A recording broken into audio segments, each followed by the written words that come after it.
Assalamualaikum warahmatullahi wabarakatuh.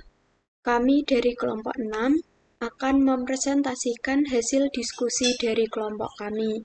Sebelumnya, saya akan memperkenalkan anggota kelompok 6. Yang pertama yaitu saya, Nailul Muna, NIM 2019-33142. Yang kedua yaitu Ifatul Ulia Hidayah, NIM 2019-33174.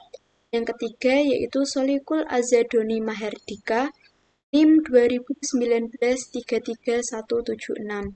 Di sini kita akan membahas tentang problem solving skill atau keterampilan pemecahan masalah. Yang selanjutnya yaitu rumusan masalah. Yang pertama, apa yang dimaksud dengan problem solving skill?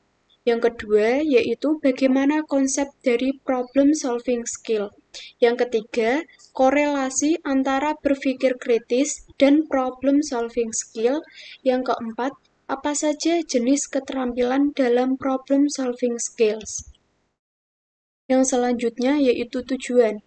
Tujuannya yang pertama yaitu mengetahui tentang konsep problem solving skill khususnya bagi pendidik. Yang kedua yaitu pendidik dapat memahami jenis dari keterampilan problem solving skills sehingga dapat menggali potensi peserta didik. Yang selanjutnya yaitu definisi problem solving atau pemecahan masalah. Apa itu pemecahan masalah? Pemecahan masalah adalah keterampilan terpenting yang dibutuhkan oleh anak-anak saat ini di mana-mana, termasuk di sekolah maupun di luar sekolah untuk belajar dan berprestasi. Mengapa terjadi masalah?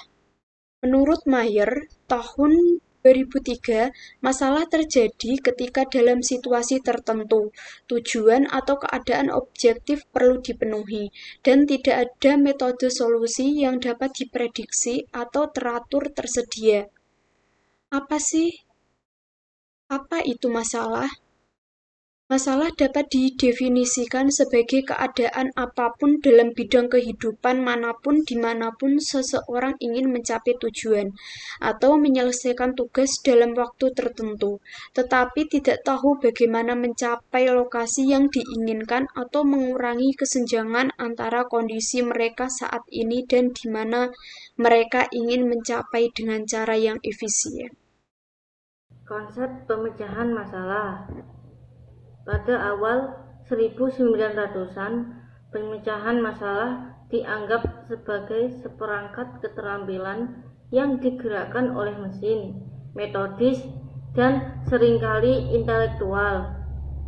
Ketika teori belajar kognitif muncul, makna keterampilan pemecahan masalah berubah. Ini menjadi aktivitas mental yang kompleks yang terdiri dari berbagai keterampilan dan aktivitas kognitif. Pemecahan masalah meliputi keterampilan berpikir tingkat tinggi seperti generalisasi, visualisasi, asosiasi, abstraksi, pemahaman, manipulasi, penalaran, analisis, sintesis. Pemecahan masalah juga didefinisikan sebagai proses kognitif yang berfokus pada mencapai tujuan di mana siswa tidak tahu teknik penyelesaiannya. Makna ini mengandung 1. Cognitive problem solving, 2. Proses problem solving, 3. Directed problem solving, 4. Personal problem solving. Berpikir kritis dan pemecahan masalah. Keterampilan berpikir kritis dan pemecahan masalah terdiri dari keterampilan orang untuk 1. Bernalar secara efisien, 2. Mengajukan pertanyaan yang jelas dan memecahkan masalah, 3. Memecahkan dan menilai perspektif alternatif, 4. Merefleksikan secara kritis pilihan dan prosedur. Baik, selanjutnya yaitu ada Gatrell 2005 mengidentifikasi berpikir kritis adalah proses berpikir yang kompleks yang mencakup berbagai kemampuan dan sikap seperti satu ada mengenali situasi, sudut pandang, dan kesimpulan orang lain. Dua, menilai bukti untuk perspektif alternatif. Yang ketiga ada menimbang sudut pandang dan bukti yang kontras secara tidak memihak. Dan yang keempat yaitu mampu membaca yang tersirat, melihat di balik permukaan, dan mengenali asumsi yang salah satu sebagian. Yang kelima ada mengenali prosedur yang digunakan untuk membuat posisi tertentu lebih menarik daripada yang lain dan prosedur persuasif. Yang selanjutnya ada merefleksikan masalah secara terorganisir, membawa rasionalitas dan wajar berdasarkan bukti yang baik dan asumsi fungsional. Dan yang ketujuh yaitu menarik kesimpulan tentang apakah argumen itu efektif dan masuk akal, dan apakah dibangun di atas bukti yang baik dan harapan fungsional. Selanjutnya, kerangka teoritis keterampilan pemecahan masalah. Nah, keterampilan pemecahan masalah dapat dipecah menjadi dua keterampilan inti, yaitu yang pertama ada keterampilan observasi dan yang kedua ada keterampilan berpikir kritis.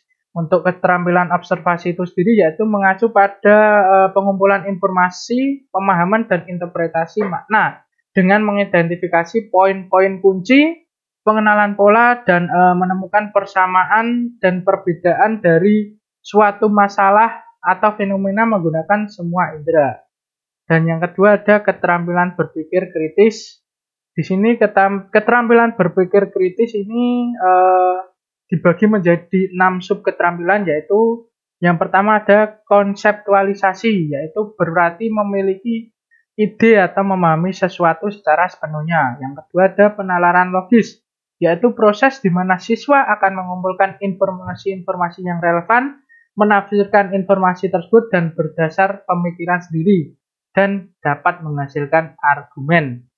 Yang ketiga ada keterampilan aplikasi, yaitu penggunaan pengetahuan dalam menyelesaikan masalah sesuai fakta, pengetahuan, prinsip, dan teknik yang diperoleh.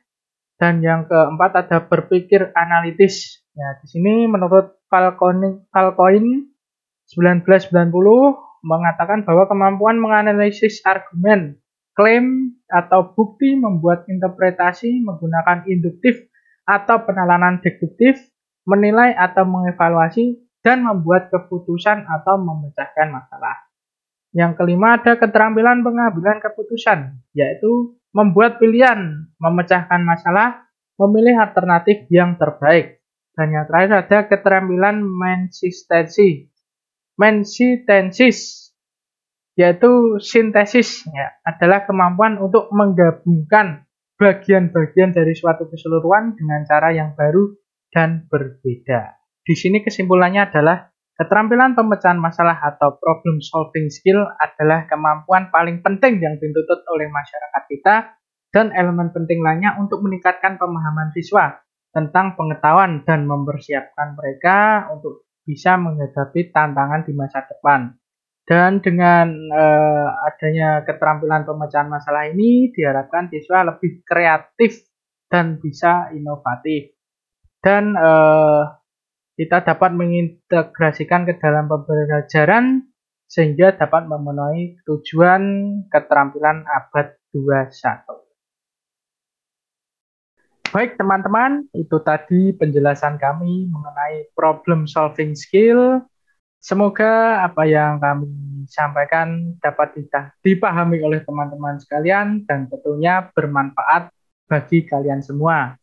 Dan saya mewakili teman-teman memohon maaf sebesar-besarnya apabila ada tutur kata atau perbuatan kami yang kurang berkenan di hati kalian. Akhir kata, wabillahi taufiq wal hidayah. Wassalamualaikum warahmatullahi wabarakatuh.